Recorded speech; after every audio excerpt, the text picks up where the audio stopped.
আপনার ভালো করা হয়ে গেলে আমার একটু দেবেন। এই শুনুন, আমার ব্যাগ হারিয়ে গেছে, আমার কিন্তু মাথা এখন পুরো গরম হয়ে আছে। হ্যাঁ, ওরে বাবা, সেটা বড় কথা নয়, বড় কথাটা হচ্ছে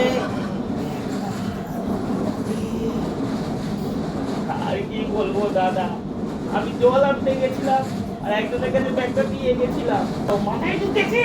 মাথা হচ্ছে পুরো শিয়ালদার সাবয়, যা বলবেন একদম হুকুত করে ঢুকে যাবে, আপনি চালিয়ে যান। ট্রেনটা তো মধ্যিখান দিয়ে ছিঁড়ে দিল।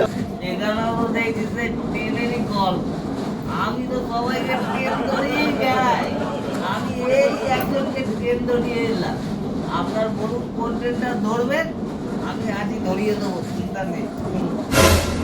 রে বাবা রে, আমি, আপনি, আপনি আর আমি যে ট্রেনের মধ্যে রয়েছি, ট্রেনে ঠাস করে মারবো এক চোট, দেখে তো ভদ্রলোকের ছেলে মনে হয়, এত মার কেউ খায়?